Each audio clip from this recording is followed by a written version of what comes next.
இது இந்த website similar பிளாட்ஃபார்மோட முடிய போற பிளாட்ஃபார்ம். இன்னும் 2 தான் இருக்கு. ஸோ இன்னும் 2 வெப்சைட்ல வந்து நான் குயிக்கா வந்து ரிவ்யூ பண்ணிக்கிறேன். ஸோ இதுல பார்த்தீங்கன்னா ஷிபா என்ற கரன்சி வந்து ஏர்ன் பண்ண போறோம். இதுலயும் பார்த்தீங்கன்னா ஹவர்லி ஒன்ஸ் வந்து நம்மளால வந்து ஏர்ன் பண்ணிக்க முடியும். மோஸ்ட்டா எல்லா வெப்சைட்லுமே சேம் டைம்ல நான் வந்து ஒரே வீக்ல கவர் பண்ண ட்ரை பண்ணேன். அதே மாதிரி பார்த்தீங்கன்னா தனித்தனி வீடியோ வந்து பார்த்தீங்கன்னா குயிக்கா உங்களுக்கு வந்து நான் பண்ணி முடிச்சிட்டேன்னு நினைக்கிறேன். ஸோ அதுக்காக நம்மளுக்கு ஒரு தம்ஸ் அப் கொடுத்துடலாம். இதுலயுமே பார்த்தீங்கன்னா ஒரு கிளைம்பிங் பிளாட்ஃபார்ம் தான். ஸோ இந்த நான் கொடுக்கக்கூடிய எல்லா பிளாட்ஃபார்ம்லையும் நீங்கள் வந்து ரிஜிஸ்டர் பண்ணிக்கோங்க.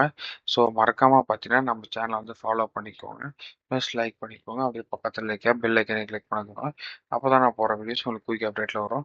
அப்போ தான் என் வீடியோ ஸ்டார்ட் பண்ண முடியும். எனக்கு ஒரு கிழமைக்கு பார்த்தீங்கன்னா 50 ஷிபா இன்னைக்கு வந்துடுச்சு. டோட்டலாக மினிமம் விட்ரால் எவ்வளோ இருந்தால் நம்ம எடுக்கலான்றதை பார்க்கலாம். டோட்டலாக பார்த்தீங்கன்னா நம்மக்கிட்ட வந்து ஒரு 1 லேக் ஷிபா இருந்தால் எடுக்க முடியும். ஸோ 1 லேக்ன்றது பெரிய அமௌண்ட் மாதிரி தெரியலாம். பட் ஆனால் கிடையாது. நீங்கள் சர்வே எல்லாம் கம்ப்ளீட் பண்ணிங்கன்னா உங்களால் ஈஸியாகவே எடுத்துக்க முடியும். ஸோ அதனால் கண்டிப்பாக அதை தைரியமாக வந்து இறங்கி செய்யுங்க. ஷிபா அண்ட் ஆண்ட்ராய்ட் பெரிய விஷயம் இல்லை. இந்த பிளாட்ஃபார்ம் இருக்கும்போது ஸோ குயிக்காகவே ஏர்ன் பண்ணிக்கலாம். இதே மாதிரி இன்னொரு பாராட்டு தென் bye from steeple Tamil. Thank you.